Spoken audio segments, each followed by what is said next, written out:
Good morning, everybody, and welcome to Coffee and Football, presented by Adam Lowy and the Lowy Law Firm. I'm your host, Blake Monroe, where I'm joined this morning by Jerry Hamilton and Bobby Burton, both outside, not too far from the stadium, it looks like, guys, right behind you. But spring ball resumes today, day 2 of spring practice. What are we thinking? Well, I got some bad news. First of all, let's start with the bad news. I hate to do that early in the morning. But because of the inclement weather, it's raining a little bit in Austin and did overnight. And so it makes the grass practice feels a little slippery. They're going to move practice inside the bubble. When they do that, the bubble is typically off limits to media for practice. And so we're not going to be able to cover. There's not going to be a media window today for practice. So that's a little upsetting. Me and Jerry, we'd gone to Kirby Lane, and we got the text around 7:30 this morning from the UTS Sports Information Department that we're not going to be able to do that. However, we are going to be doing a lot of other stuff, talking a little bit about yesterday's pro day. Jerry and I were both out there. CJ Vogel out there with us as well. Blake, I got to tell you, slept on it overnight. I wrote it yesterday and talked about it. Quinn Ewers, tremendous at pro day yesterday. Felt like, I was talking about this, Jerry. He was throwing to 5 different NFL receivers. Yeah. At different times. I mean, whether it was Keelan Robinson, Adonai Mitchell, Xavier Worthy, Jordan Whittington, JT Sanders, all those guys at some level are going to be NFL guys. I don't know, if they're going to be 5-year pros or 1-year pro taxi squad. But my point is, not overmatched in the least. I mean, just looked terrific. He could have come out there and thrown a bunch of ducks, but he looked calm, cool, collected, took it in stride. You have a good day when a couple NFL scouts are talking and you walk by and you hear him say he threw one bad ball, because he probably threw 75 or 80 passes yesterday.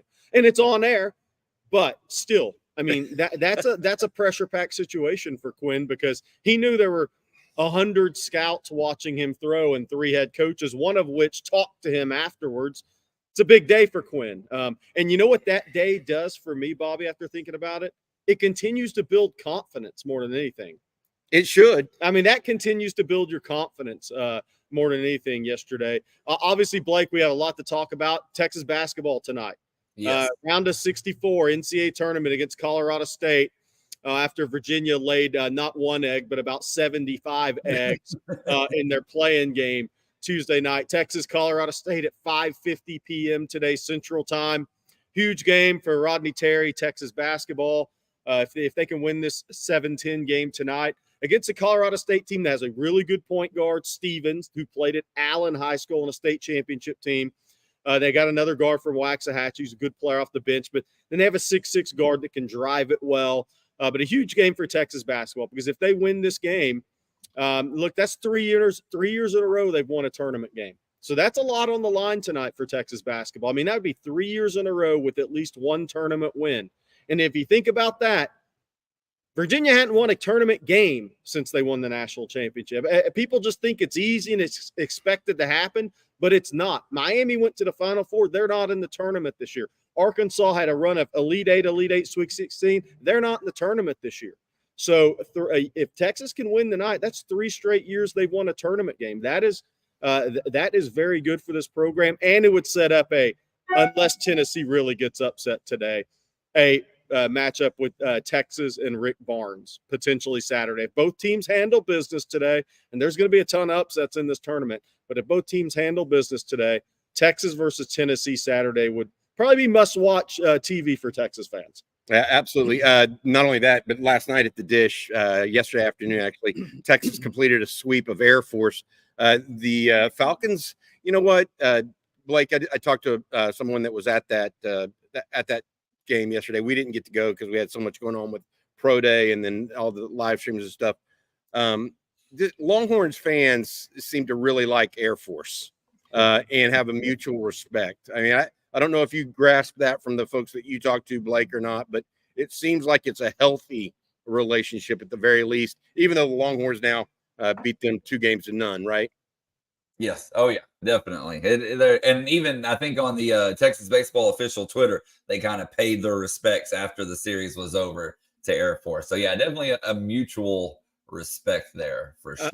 And by the way, Blake, a lot of recruiting news actually in the last 24 hours, kind of flying under the radar because spring football and pro day take center stage, right? But Lamont Rogers, offensive tackle from Mesquite Horn, 4-star offensive tackle. He is locked in his official visit to Texas June 14th through 16th. That means there's 9 offensive linemen that have scheduled official visits to Texas in June already. And Nick Brooks out of Cedar Rapids, John F. Kennedy High School, I believe will be number 10 because he's got a date tentative 21st through 23rd. The problem is he has Iowa the same weekend as well. Iowa's trying to get the last official visit. So I think Texas will probably bump back to June 14th through 16th, but that's going to be 10, Bobby, offensive linemen that have June official visit scheduled. We see what happens with the 4-star Josh Petty, who's making an unofficial visit. He's out of Roswell, Georgia. He makes an unofficial visit Friday. That number could jump to 11, but what that tells you, a 5-man offensive line class is where this is headed because Texas already has 10 guys essentially with official visits, and that number is going to go to 11, maybe 12. Then, the other thing, a couple things I heard. Josiah Sharma, the 4-star defensive lineman out of Folsom, and I posted some notes on Texas football. Josiah Sharma, the 4-star defensive tackle out of Folsom High, who Johnny Nansen offered in late January. I spoke with somebody up in the Folsom near that program a couple of days ago, and then again yesterday. And Sharma's expected to visit Texas here in the next 2 or 3 weeks, and an official visit seems to be where this is headed. So one of the top D linemen in the country. Then another guy out of California, the linebacker Mateo Tangai. He's expected in Friday with the California Power 7-on-7 team. I'm going to put it out there because it's on video and people will hit me if it's wrong. I think Texas is the favorite headed into the spring over Washington, Utah, and USC. And that I think he is one of the best linebackers in the country, period.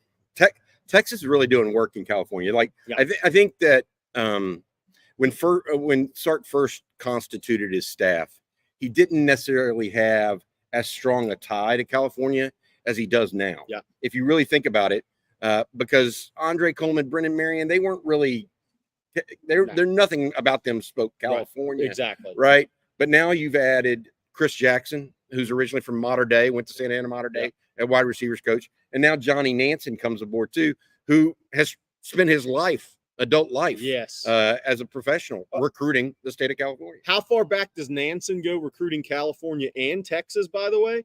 Johnny Nansen's the one that recruited Ronald Jones, the running back from McKinney North that went out to USC and has been in the NFL a while. So Johnny Nansen, not only does he have all those Cali ties for years and years, but he also has Texas ties, I really think Sark may have hit it out of the park with this hire. The more I've dug into this, the recruiting background of Nansen, Bobby, I think Sark may have knocked this one out of the park Tashard Choice style.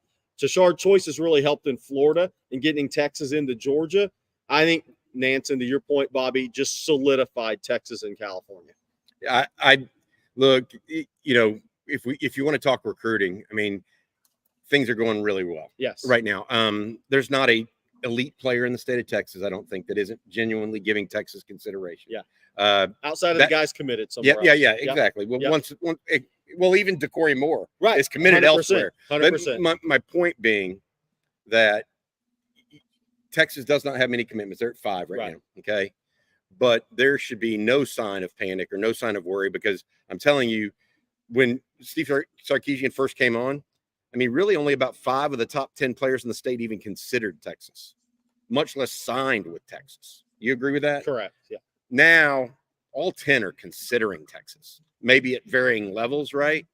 But my point being, it's no longer, I mean, they've gotten to a point where now they can do this idea of what Mac used to be able to do, which is pick a little bit, choose who they want in state and see if they're better or not than the guys that are out of state. Like, I don't think Sark had a choice but to go to out of state in the last several classes.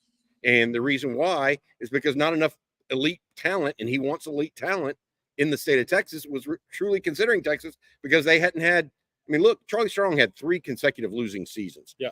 Tom Herman alienated half of the Texas High School Coaches Association.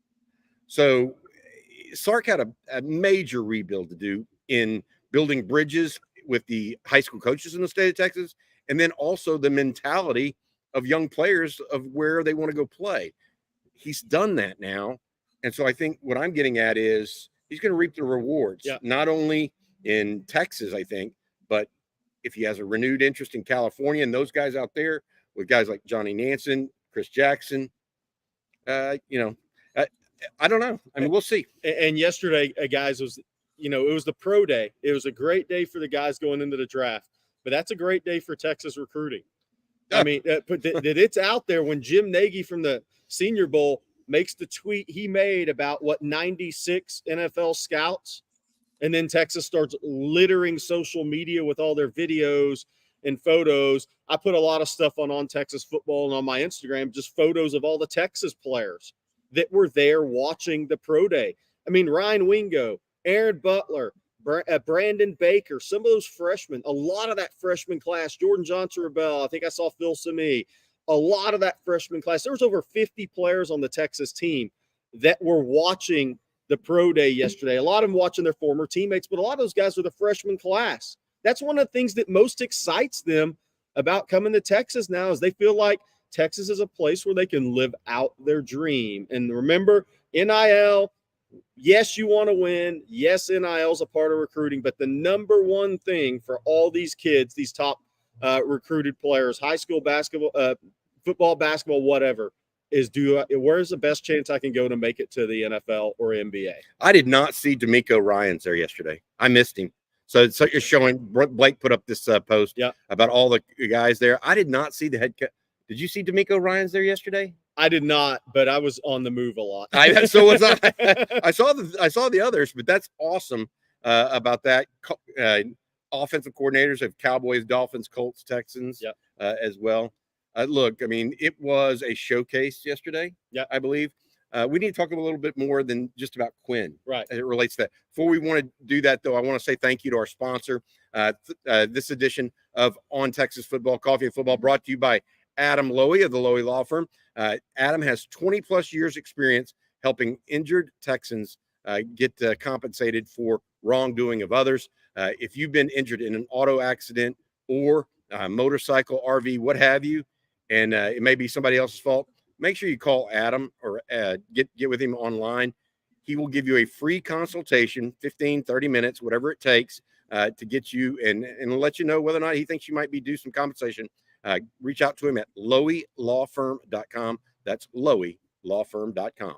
And by the way, a lot of people may be joining us after we've got going. Yep, we're sitting with an angle DKR Stadium behind us. So if you're wondering, we did this for all you guys that can't be here in Austin today. So y'all can at least get a glimpse of the football stadium here as spring practice day number 2 begins here in about 45 minutes. But we have some good questions, Blake, as well. Reckless, I think it's supposed to be Reckless Trey at 821. Yeah, a great question. He says, for the recruiting newbies, please explain why, as a college coach, it's important to have good relationships with high school coaches. Yeah, so, okay, recruiting has changed since I first got into the business 2 decades ago, because with 7-on-7 and kids really traveling around the country, recruiting has changed. It's not as much high school coach, player, family driven as it once was, but in the states of Texas, in the states of Georgia, Ohio, probably Louisiana fits into that. But it's extremely important for a coaching staff to have a rapport, a college coaching staff to have a rapport with a high school staff. And that could be your area recruiter. It could be your head coach, whatever. But to be able to pick up the phone and talk to these guys and really, I call it kind of digging in the ditches for just to kind of find the information, the connection. Who's the person to talk to on this recruitment? What are your real thoughts about him? How is he outside of when we see him on our campus? To have that feedback and have that relationship where you're getting real information, I think is an invaluable part of the recruiting process. Look, it's a salesman's job at some level, right? And what does the salesman need as much as anything? Information to shape and form his offer, right? And so a high school coach is also an adult that has gone through the process with multiple people before. It's not just this one player. And so if you develop a relationship with high school coaches, they can kind of steer you to the right people that will help make an informed decision for Yep. the kid. They can tell you if something is going on with the kid that you may not know about. I mean, here's an example. What if a young man is off the straight and narrow for a while, right? And then he comes back and his grades have dropped, and you're kind of wondering what's going on here. Well, a high school coach can tell you something different, maybe than a mom or dad might not be willing to divulge. Yep. You know, it's those kind of sorts of very nuanced discussions that you get into, because you've got to remember Texas is not. Here's one. Texas is not the only school recruiting these guys. And I mean, look, y'all know I love the University of Texas. It's where I went to school, et cetera. But there are other great schools out there that are going to be recruiting these guys too. And what I mean by that is you want that edge. That's why those relationships are ultimately important, a positive relationship. And so I'm a big believer in that, even though, to Jerry's point, I mean, you got to have positive relationships with other coaches too, not just high school football coaches, 7-on-7 coaches, Yeah. Jerry, trainers. I mean, all of those guys. When you go into a high school, bring up Hookem from Atascocita again real quick. I don't think this is a coincidence on the name. Okay, this may be somebody related to Ian Ratliff, the current #1 punter at Texas. I happened to watch him at Atascocita in high school. I went to watch Cam Dewberry versus Kelvin Banks, okay? And I'm always a guy that gets to the stadium a couple hours early. I like to see who's out there, kind of how they attack a game, right?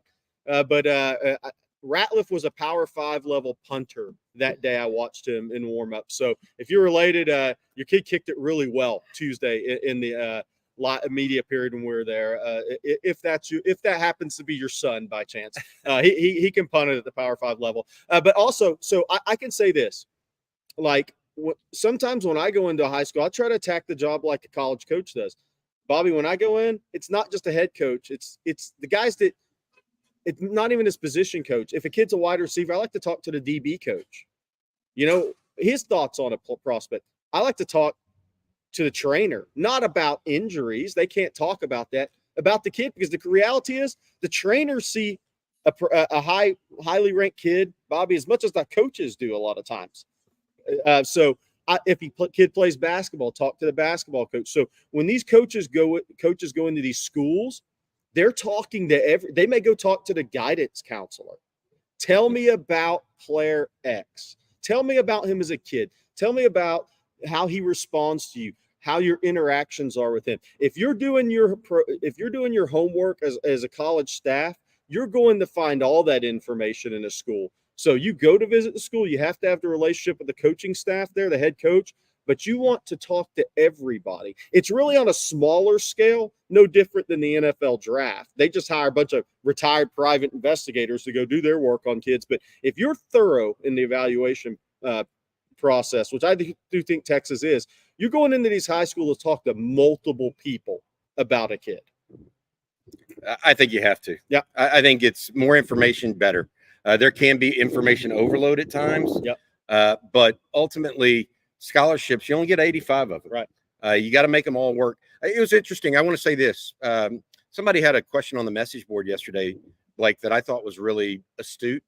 It was, okay, Bobby, you told us who you liked from the freshman class, and what you thought of the new faces in Austin. Who were the ones that you thought came up short? And I can honestly say this, okay? I don't know that I saw one that I said, I don't know that he belongs. Yeah. And I will honestly say this. There, in years past, I no doubt have absolutely thought that. But Jerry and I talked about it after that question was posed, and legitimately from a 1 to 23 or 1 to 17, I guess is how many are here right now, true freshmen.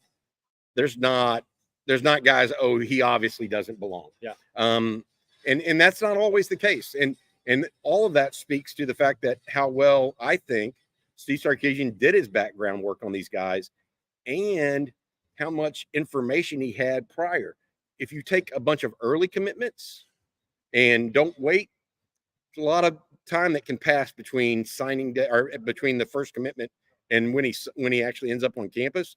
Texas doesn't do that. And I think because of that, they're getting a higher hit rate. Yeah. Because there's less margin for error in there.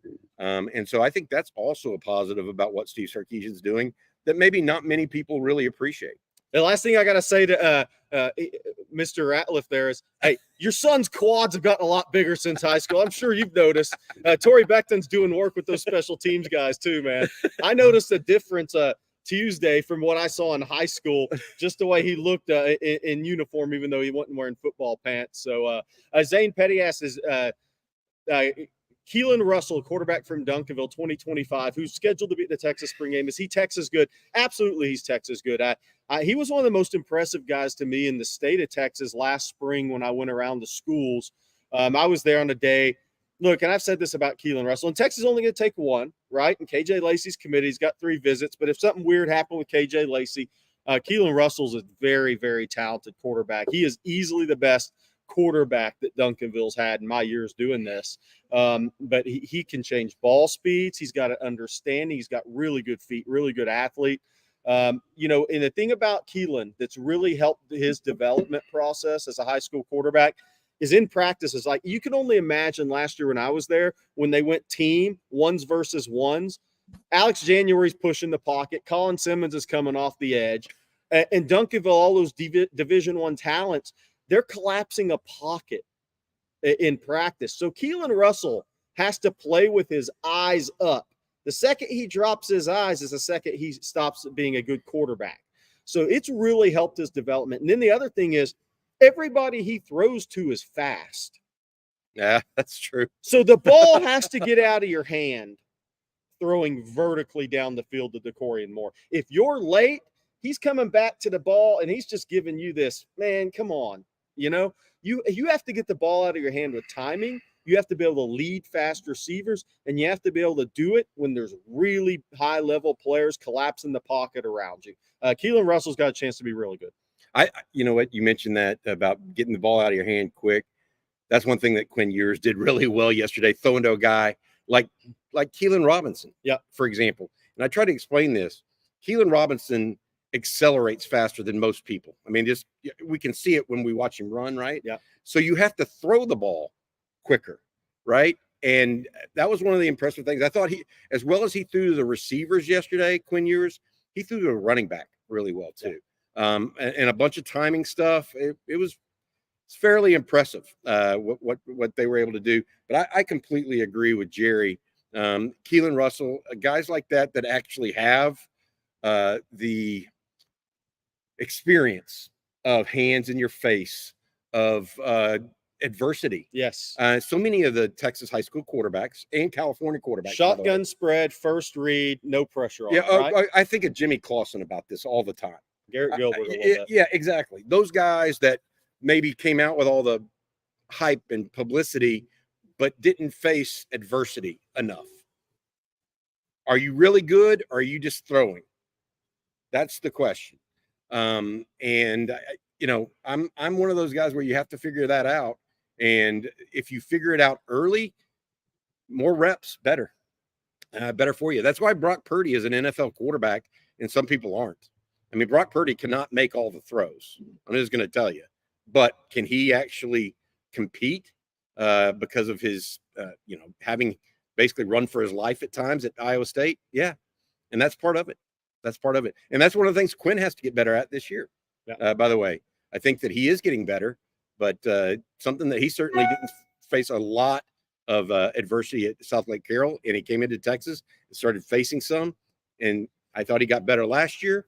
He'll take another step this year. I'm convinced of it after seeing yesterday. Yeah, and we're going to get to all your questions. We got stuff on guys at the pro day. Somebody asked about Colton Vasek, who was at the pro day yesterday watching. But before that, Blake, I'm going to tell everybody about Factor. Look, I said it the other day. I need more Factor meals in my life. My face on this live stream will tell you I need more Factor meals in my life.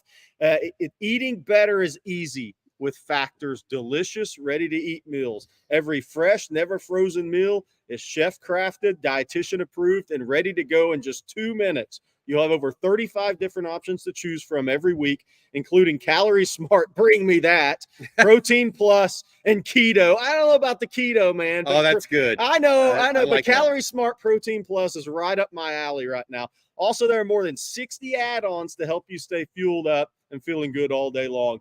What are you waiting for? I'm waiting for nothing. Get started today and get after your goals. 2-minute meals, fuel up fast with Factor's restaurant quality meals that are ready to heat and eat whenever you are. Pancakes, smoothies, and more. Discover a wide variety of easy options for the everyday breakfast, midday bites, and more. No prep, no mess meals. Factor meals are ready to heat and eat, so there's no prepping, cooking, or cleanup needed. No cleanup needed really appeals to me, by the way. Flexible for your schedule. Get as much or as little as you need by choosing your meals every week. Plus, you can pause or reschedule your deliveries anytime. Factor is the perfect solution if you're looking for fast, premium options with no cooking required. Head to factormeals.com/Texas50 and use code Texas50 to get 50% off. That's code Texas50 at factormeals.com/Texas50 to get 50% off. All right, guys, before we move on to the questions, we need to remind everybody one last time that you only have, a couple of hours now to enter the On Texas Football Bracket Challenge. You can scan that QR code right there on your screen. It'll take you right to it. Or here in just a second, I will put the link in the chat. But you get $200 worth of apparel from 40 Acres Apparel. It's the 40 Acres collection that they are going to hook you guys up with for whoever comes in first place. So be sure to do that. And then, by the way, I didn't fill out a bracket so somebody else could win. Or no, that's not true. I didn't fill out a bracket because I don't want to get mocked on here. No, I just haven't had time. But I can't wait to congratulate the winner. My only thing I would have done on the bracket is I would have UConn as the repeat champion, even though they have a lot of pressure, and I don't have Houston winning it. And I'm not a believer in Purdue, even though they got the easiest path. There you go.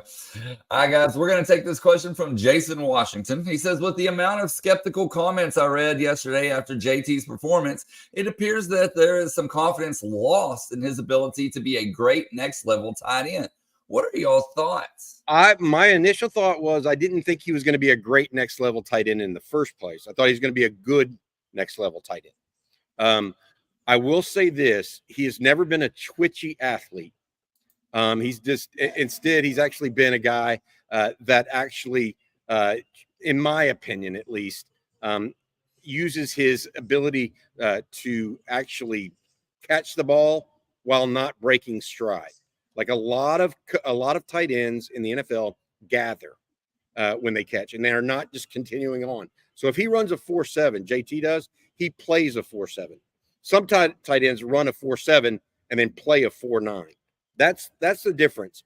But I actually thought that he is a conundrum, and that's what I said yesterday. Doesn't test well. Has never tested well.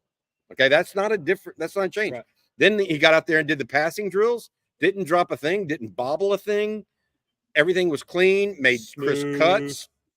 It's exactly what you expected, personally. I disagree with people that said he hurt himself yesterday. If you're looking strictly at testing numbers, and some teams will. So I agree with that. Yeah. He hurt himself.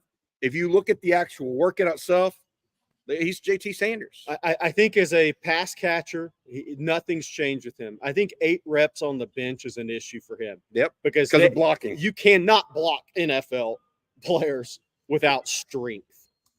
That's going to be it. If they start dinging him as this gets closer to the draft, it's going to have nothing to do with his ability as a pass catcher or route runner or anything like that. It's going to be, can this guy physically stand up to NFL players? And has that lack of intensity in the weight room. How bad do you want it then? Is going to be is a fair question. JT Sanders, if you're only going to do eight bench reps, how bad do you really want it? Because you didn't necessarily show early enough. I will say this. In high school, he got away with it because he was so big, had such a great catch radius. He really played wide receiver. Yeah. And so that's the thing. I want to say this, talking about strength on the bench press. Wait a minute. Yeah. Keelan Robinson putting up 20 reps on the bench press yesterday. Are you kidding me? Yeah, that was impressive. Oh, just like this. No, that was impressive. That was really, really impressive. Yeah, and the thing with JT too, why the 8 reps was to me was a negative for him. He's not a long arm guy. If he had an 82, 83-inch wingspan, that's different. But he is not a long arm guy. So he's going to get dinged on that. Somebody just said Kyle Pitts did 22 reps. Yeah, absolutely. I mean, Kyle Pitts, 22 reps with long arms with over an 80-inch wingspan too. So, but yeah, I thought Keelan Robinson from a strength perspective showed really well yesterday. Ryan Watts with the 11-foot broad jump. That was awesome coming off a good 40 time frame and a good vertical. So he probably continued to help himself a little bit. He had a great workout. Christian Jones in movements, I thought was tremendous yesterday. I thought Watts, I want to say a little bit, he had a warrior-like workout yesterday. And I'm not talking about necessarily the 11-1 broad jump or any of that. I'm actually talking about what he was able to do, Blake and Jerry, in the individual workouts. Look, they put you through it. And unlike the pro combine where you do one thing and then you rest for 5 minutes and then do it again because there's 10 people in line, Ryan Watts was doing drill after drill after drill, and there were no other DBs there. Yeah, like there were other defensive linemen. So Sweat and Murphy took turns, right? The wide receivers, Worthy and Whittington and Mitchell took turns. There was no other DB there. Ryan Watts, by the end of that, he had been worked out and was exhausted, but was still going hard as hell. Yeah, he wants it bad. I'm like, I will tell you this: if I'm a scout watching that workout, and there's a want to check on your checklist, you know what I mean? How bad does this guy want it? Ryan Watts gets a little check mark, big time.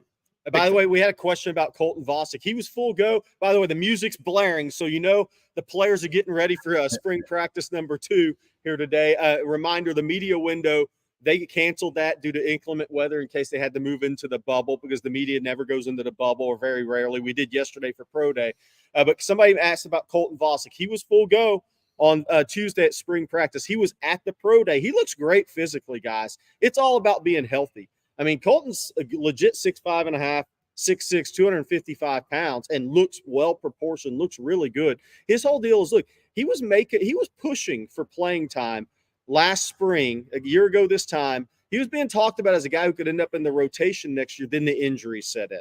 It's all about health for him. You hope he gets healthy because I do think for the guys, when they connect hands, when they make contact with their hands, he's one of the more powerful guys at edge Texas has. It's all about getting healthy for him. We had a question about Zena on this as well. Does Zena have a chance this year? Look, Zena physically, even as good as he looks now, probably still needs a little more time with that frame. Does he have a chance? We can't say that yet. There's actually some depth at edge this season coming up. But the rest of this spring is going to probably tell us the story there.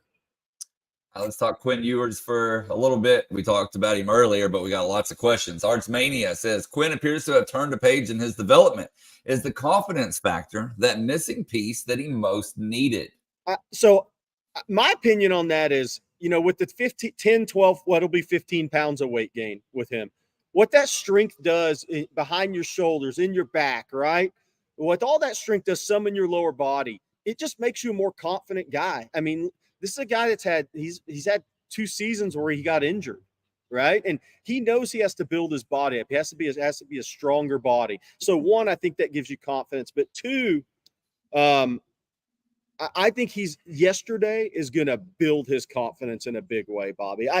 How can you not walk away from that? I know it's against on air, but that was, other than Alabama, the Big 12 championship, his first college start maybe early in that game, and the college football playoff, that's the most pressure he's had as a college player yesterday. Because the one thing about Rod Babers and I talked about, one thing about the NFL Combine and Pro Days, this is the time where you are, as a football player, you're closest to being a pro golfer, where there's no helmet on, and it's on you. Quinn Ewers, he was a pro golfer yesterday in a sense. He had all the eyes on his every move. There's no helmet. There's no coaching staff around you. That's the most pressure you can feel as a quarterback, other than the very biggest game. It was you in the field or you in the course. Yep. That's to your point. Yep. Your job was to deliver the chip from 100 yards. Yep. Right. And that's all he did all day long. Yep. I mean, he was knocking it close to the pin. Let's just say this, if he hit 75 shots yesterday, he hit one bad shot if he was playing golf. In that pressure situation, great place to be for Quinn. I think that's going to build his confidence times 10. Now, does it mean he's going to look like the number one pick in the draft next year? We can't say that, but what I can say is he's going to be more confident now than he was 2 days ago, and he was already a more confident player. You could tell with that added strength and just being a third-year guy in a system on Tuesday when we were there. But now he's going to be even more confident. It's a great place to be for Quinn upstairs. Hey, Jerry, we got some basketball questions here that we need to get to as Bobby answers that phone call real quick. And let's start with this one from Mike D. It's a loaded question, so we're going to put you on the spot here. Let's do it.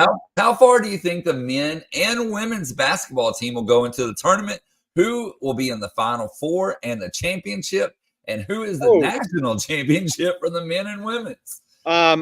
So I think men's, I think they should win tonight if Tyrese Hunter shows up, because I do think A-Smith Disu. I think Disu has a little advantage in this game.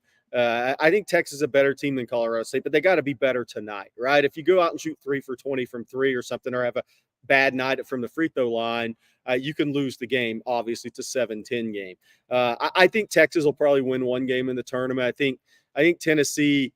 I think Dalton Connect's a tough matchup on the wing for Texas. And I don't think Tennessee's unbeatable by any stretch of the imagination, but I do think Tennessee's a better team than Texas. I think just all around, they're a better basketball team than Texas. So I'd pick Tennessee over Texas in that game, just being real if they get there. Let's hope that game happens. The women, I think, is going to be fascinating because while they're a number one seed, and I think Vic Schaefer's done an amazing coaching job, the issue I see with the women's team is if you get into a Sweet 16 or Elite 8 game, and if the opponent can get mad, is that going to change you offensively? How much are you going to struggle offensively if you get into a scenario like that? There's a lot of pressure on a freshman in Madison Booker. And it's a different pressure in NCAA tournament time than it even was at the end of the season. And the other thing is, Texas is heavily favored and should get to the Sweet 16. They're hosting 2 games, right? But once you get into that Sweet 16 and it's not home, there's a lot of pressure on Madison Booker. If she goes out and delivers big-time performances in that setting, I mean, I've already saying she's going to be a top 3 pick in the WNBA draft. That'd be something. But if I'm playing Texas women, I'm going at Madison Booker as much as possible early in the game. I'm trying to draw a cheap charging call, get a tic-tac foul. I'm trying to get her 2 fouls as quickly as possible and see how Texas reacts offensively in that scenario. I think that's what's going to be interesting to watch. If Madison Booker gets in early foul trouble in a tournament game, what does Texas do offensively? How much does that bog them down? I'm picking UConn to win the national championship in men's. In women's, I mean, I don't know. I should pick South Carolina, but I'm telling you, going in undefeated I'm not sure that's a great thing. I mean, but South Carolina is the best team in women's basketball this year. They are the 2 favorites headed into this tournament. And then we got another one here from Sark After Dark. Is winning one game in the NCAA tournament a successful sending for Rodney Terry? I actually think it is. Look, that would mean Texas has won a tournament game 3 years in a row. And if you get into the tournament and you win a game, and if you can win this game tonight and then you play Tennessee tough, I mean, what more can you ask for in year one? I mean, it hasn't been a perfect year. Caden Shedrick had double shoulder surgery. Dylan Dessou's foot injury took a long time to heal, 8 months off the court, right? So mixing in all those new bodies, not really having your team for summer workouts. I mean, there was a time I was in the gym watching a little summer workout this year. There were no bigs. I mean, Zurich Onyemna was there. There was nobody else. It's hard to have a summer workout when you don't have your bigs on the court, right? So they've had to adapt to a lot this year. But what it does, it sets up year 2 for Rodney. If they can win a game tonight, year 2 is where I think a lot of people are going to ultimately judge Texas basketball under Rodney Terry. I mean, you got 2 future first-round picks at guard coming in, and Trey Johnson and Cam Scott, 6'5", 6'6" guys. I'm telling you, they're going to be first-round picks if they can stay away from major injury. So it's going to be a different team, a bigger team next year. But that's, I think, where Texas fans will ultimately judge Rodney. This year, if he wins a tournament game and he gets to that second round, look, it's hard to say it wasn't a good season. Was it the season you ideally wanted? You want to get to the Sweet 16, but just go look at how many teams get to the Sweet 16 year in and year out. Texas, as a basketball program, has never been the 2 Elite Eights in a row, ever in the history of the program. I think there's a misconception out there that, well, Texas basketball should just be a second weekend team. Just go look at the history and see how many times you've made it. But with that said, big game tonight for Rodney. They need to win it. Yeah, without a doubt. All right, Bobby, welcome back. I need you to tell folks out there about autograph. Okay, we'll do it, Blake. I appreciate it. Sorry, but I had to go out and do that real quick. Big news for Longhorn fans. We're excited to announce that we're starting to work with Autograph, co-founded by the GOAT, Tom Brady himself. That's pretty cool, right? Yeah. Autograph is where real Texas fans get unreal rewards. It's the first app to actually track and reward fans for loving what they love most, turning your passion into access and experiences, founded on the belief that devotion should be rewarded and the future of fandom belongs to the fans. They've been sending true fans to the biggest games in college basketball the last few weeks for $16. Yes, just $16 as we gear up for football season. This means you can score discounted tickets to marquee matchups. Scan to download the app today. It's free. For the Autograph app is free. Use that QR code on the screen. It's in the Apple Store, and use referral code on Texas. That's referral code on Texas. See where fandom takes you. Thank you, Autograph, for your sponsorship of On Texas Football. All right, guys, let's take a few more questions here. And, we've talked about this year's draft, but BB wants to talk about next year's draft. Love it. First round picks do y'all see in 2025? They were all watching UT Pro Day yesterday. They really were. First round picks. I mean, Quinn with a really good season is going to be a first round pick. Kelvin Banks should be a first round pick. I'm not sure Kelvin's going to be a top 5 level pick, Bobby. I don't know about that, but I think he's going to be a first round pick. I think Isaiah Bond's a guy with a big season is going to have a chance because he can flat out run. But when you get in the first rounders, I don't know how deep you go first round next year. I think draft picks as a whole, you can get to 8, 9, or 10 pretty quickly. I would say that the thing that struck me about Kelvin Banks on Tuesday, he's remanaging his physique.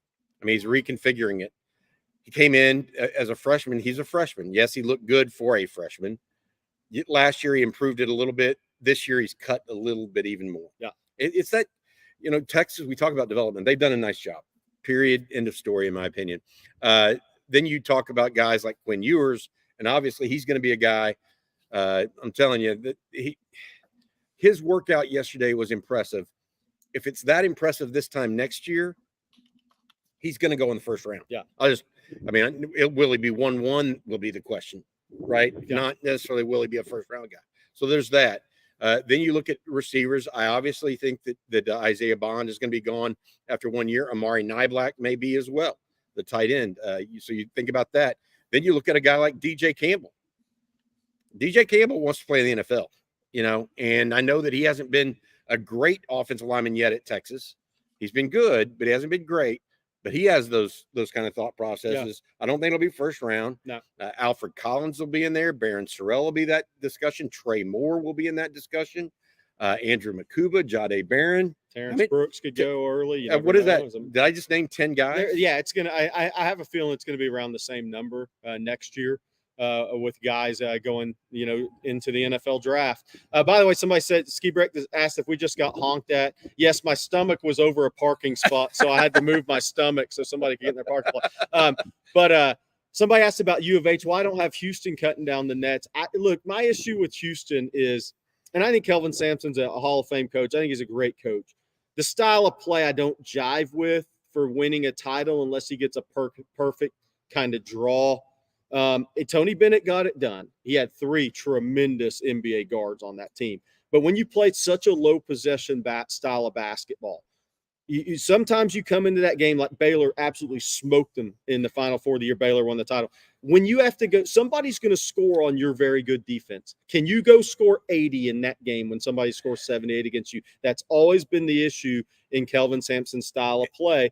He's going to have to score 80 in one of these games to get over that hump. His margin for error is too tight. It's tight. Yeah, and that's not necessarily something that you can overcome in a long tournament. Yeah. Right. And so with varying opponents, it is something that works, by the way, when you play a 7-game series as opposed to a tournament. That's the difference. The NCAA and in the pros. The pros 7-game series, you figure out who's what. You kind of go back and forth. The NCAA tournament's different. It's a new test every single week or every single game. And, some teams fit, some teams don't. By the way, let's talk about the Texas players we saw at Pro Day yesterday, Bobby. Brandon Baker looked really good physically. He looked really good physically. We got to see those guys in just regular clothes, not pads yesterday. Obviously, they're supporting their teammates in the program. I thought Kelvin Banks looked really good. You could tell DJ Campbell had slimmed down about 10, 12 pounds from last time you saw him. Ryan Wingo looked good. Aaron Butler looked so sleek. When you see him, sleek's the way he kind of looks like a Florida high school receiver to me that gets to college, and you're okay. He's just got that sleek, wiry, strong build that those guys I've covered for a long time. But man, those calves are high. He looks fast twitch now walking around. I'll say that. The other one you mentioned, Vasek, he looked good yesterday. Anthony Hill looked good. There's just been a number. I mean, look, Texas is going to look good getting off the bus. Yeah. I wouldn't have said that 3 years ago. Yeah. They look good getting off the bus. 2 years ago, they played UTSA. They didn't look appreciably better than UTSA. Yeah. They had a couple players that were better, Roshan and Bijan, but Texas didn't look appreciably better than UTSA. When they play UTSA this year, just 2 years later, they will look appreciably better than UTSA. Somebody asked us, Quinn was the only underclassman that worked out yesterday. Yes, absolutely.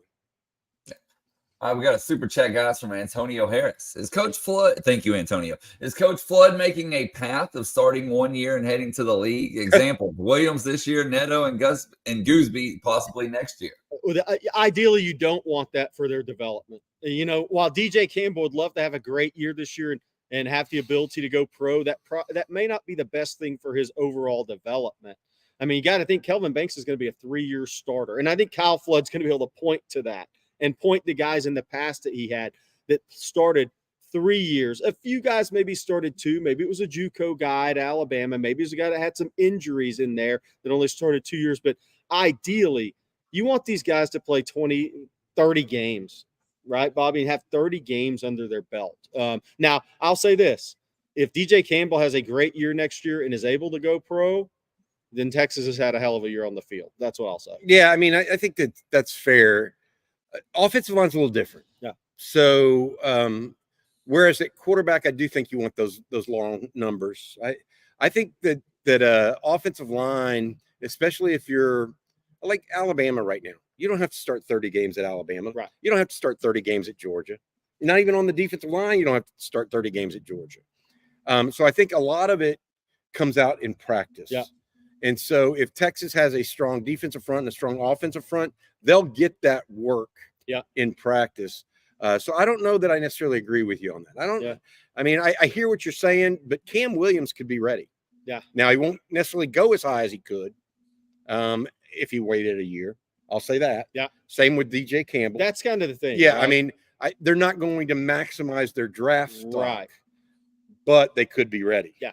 That's the kind of thing. And frankly, you start having, I mean, what if they had 3 3-year players at Texas on the offensive line go in the NFL draft after a decade and a half of not really having anything. Yeah. I mean, think about that. Talk about turning it on its ear pretty quickly. Kyle Flood, Steve Sarkisian would have turned it on its ear pretty quick. Yes, Zane Petty, I do love Florida high school players, especially in my business, because the setup is so far from Texas or Georgia that these kids are so raw coming out. They're just balls of clay, man. I mean, it's just like It's a great state to recruit if if you really love development and watching guys develop, because it's just there's maybe 3 full-time high school coaches at these public schools. Guys just show up. So a lot of times the players, like last year when I was at Orlando Jones watching the DeAndre Robinson's practice, the players were on the field before the coaching staff, because a lot more than half the coaching staff came from other jobs to coach football. So it's just a development in that state, and it's why I think it's a great state for this staff to recruit with the move to the SEC. This is a really good player development program. You can take some guys out of the state of Florida, and they're going to go rocket ships physically. Hey, Blake, bring up the ski break comment at 8:58. I have something to say here. Caden Proctor, he basically has decided to leave Iowa and go back to Alabama. Apparently, that's the big offensive lineman that started at Alabama against Texas as a true freshman this year in Bryant-Denny Stadium down in Tuscaloosa. How can he transition back to the Alabama locker room, especially after the year he had last year on the field? Here's the reality of it. This is my wife and my daughter. My daughter's a little bit bigger nowadays. She's 20, not 10, like she's in that picture. But my point to you on that Caden Proctor deal, I'm going to tell y'all something that I heard yesterday. Don't be surprised if Caleb Downs also relooks at his decision to go to Ohio State after Proctor going back up to Iowa, then back down. That there could be a number of guys that are like that for Alabama, because I think Alabama's trying to get their ducks in a row on NIL, and they didn't have it in a row when Nick was there. And Nick tried to use but we're Alabama, and I'm going to get you ready for the pros. So be aware of that. I don't think that it affects either of the kids that went, any of the 3 that came to Texas.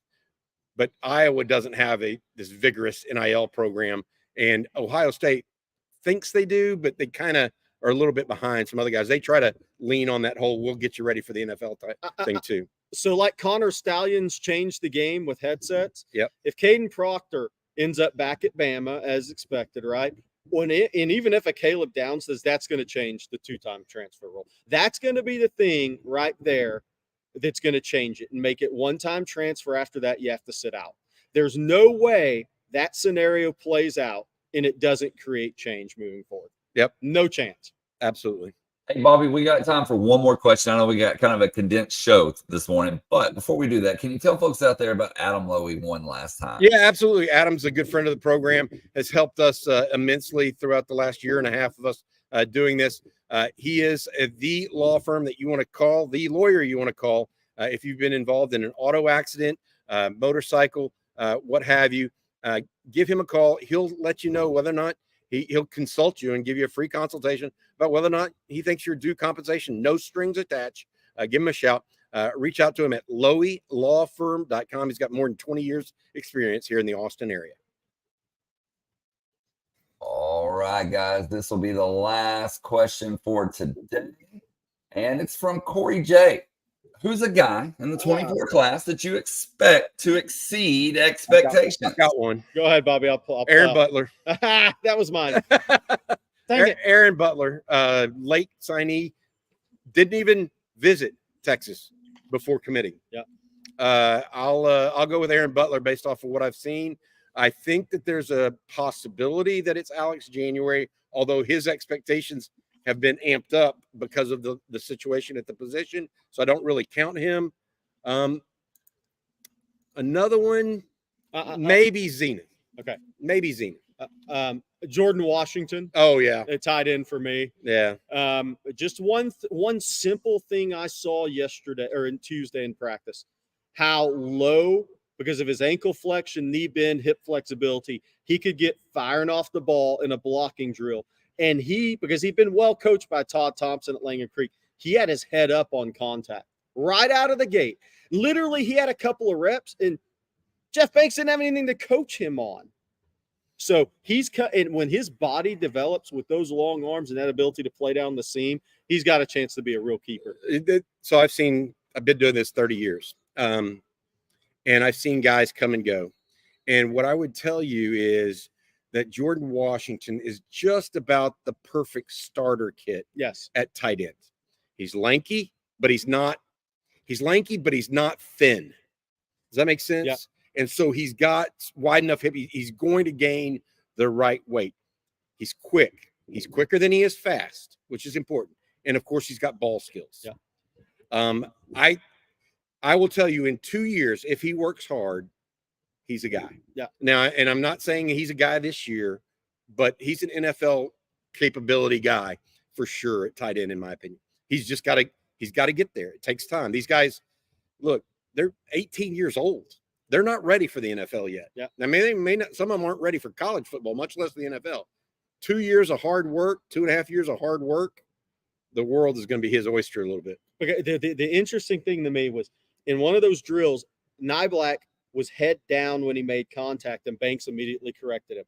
That was the thing that struck me about Jordan Washington is he was, he didn't make freshman mistakes in those blocking drills too. I was like, okay, this guy, he has an understanding. He's been well coached, right? So those guys have a real chance. I mean, because, the craziest thing about whether you're a tight end blocking or a D lineman on contact, the one thing you normally have to coach out of those guys is they drop their head on contact, blocking at tight end, or D lineman sometimes will drop their head on a bull rush, and they lose their vision, right? And it has to be coached out of those guys. Jordan Washington, he's pretty much showing he doesn't have that, right? I want to add this. I mean, we've been around campus now for a couple of days, just hanging around, and we've talked to a lot of students actually come up and said hi.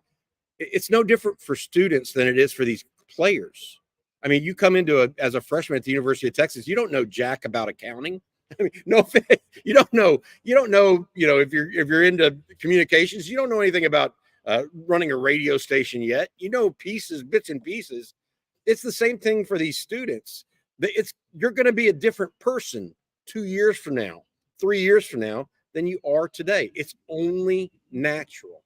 And what we see in college football, one of the things I like about it is you see from the beginning to the end.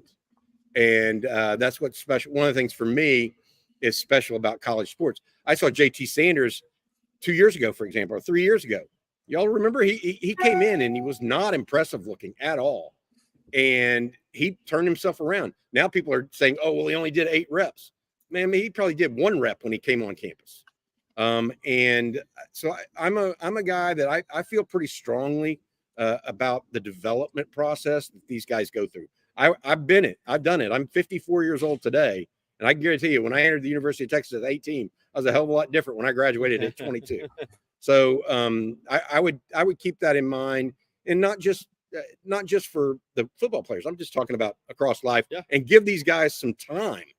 I mean, we got to be patient, right? Give them time. They've got to go through the steps. It's not just add water, instant player. That's what that means.